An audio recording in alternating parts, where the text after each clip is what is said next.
Hi, we are Group 3 from the Pathophysiology 1080 program. My name is Christina Gateman. My name is Blessing Enigwana. And I'm Monica Lee. And we are doing leprosy or Hansen's disease. Enjoy our teaching video. Leprosy, also known as Hansen's disease, is a chronic infectious disease that is caused by Mycobacterium leprae. It affects the skin, the nervous system, which leads to skin lesion. It affects the mucosa, respiratory tract, and the skin. Leprosy disease, it spreads through respiratory droplets. It is a curable disease, but stigmatization and discrimination has played a major role in the society, where people has been stigmatized because of getting the disease. A good education and awareness will really help in the society for them to understand how the disease works and how it's been curable and how it's not a life sentence. Risk factor of leprosy.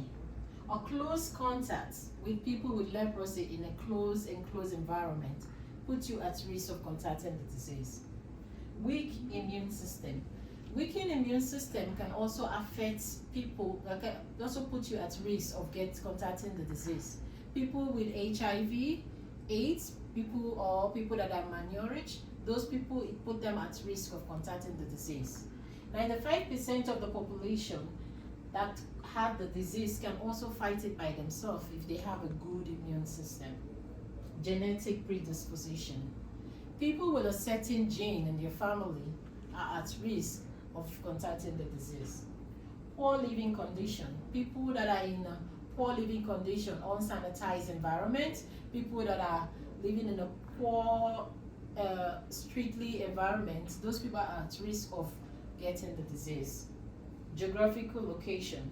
There are certain geographical locations in the world that are high risk of contracting the disease. Countries like Asia, Africa, and Latin America, those people are at risk because of the high number of leprosy disease of infection in that countries. Occupational exposition. People that are agriculturists, people that work with soil, that farms, those people are at risk of contracting the disease. Age. In age, all ages can contract the disease, but it's more diagnosed with people that are adults. And it remains asymptomatic for 5 to 7 years, even up to 20 years. The signs and symptoms for leprosy, also known as Hansen's disease, primarily affect the skin, the mucosa membranes, and the nerves. With the skin, you're going to have your first sign as patches that form. If you are dark-skinned, you're going to have light patches that show up.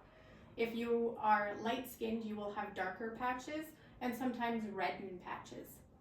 The primary distinction with these patches is they will not have feeling due to the nerve damage, and they will be dry, inflamed, or thickened due to inflammation and possibly infection. You can also present with some papules and nodules on the skin with the primary indicators. With the mucosa membrane, you're going to have your classic signs of infection leading to bleeding and chronic sinusitis with increased mucus and nasal congestion.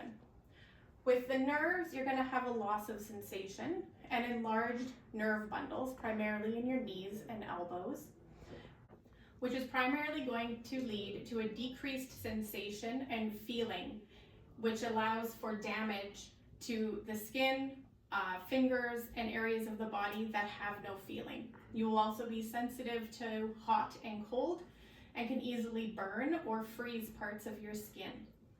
You will also have difficulty lifting your toes with muscle contractions, which affects the walking as you need your toes to move for walking gait. For the eyes, you will be having difficulty with blinking, or without the muscle, your eyes will forget to blink, which will cause dryness. That dryness and loss of moisture can damage the lens, which can feel like you're looking through a severely scratched window.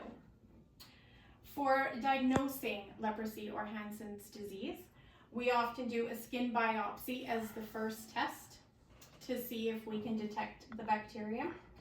The next is to check for a nerve biopsy and checking in the nerves.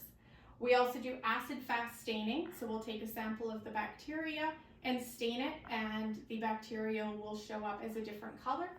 Or we can do a blood serum test for IgM levels. All right, so for leprosy or Hansen disease, for the treatment, we use a multi-drug therapy treatment.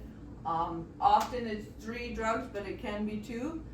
The reason we do this is the bacteria is very slow to reproduce, so it takes a longer time to treat it. It can be up to 2 years of treating, and in order to prevent drug resistance with the bacteria, we then have to change what drug we're using. There may be some treatments for long-term effects if it's not caught early enough, and so some of these long-term treatments will be prednisone for pain, corticosteroids they may use, and we may have to do some orthopedic. So basically a lot of it is wound care, pain management, and using orthopedic devices if needed, like if there's tissue damage and they have to amputate it. The prognosis is very important that we diagnose it early. It can be contagious before it's caught, even if you're not showing symptoms.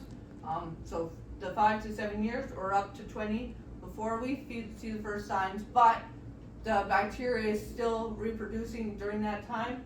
So the earlier we can detect it, the better we can prevent any nerve and tissue damage from coming into effect. And if we can do that, if we can prevent any of the nerve and tissue damage, it's pretty much curable. If there's nerve and tissue damage, then we have to treat the long-lasting effects.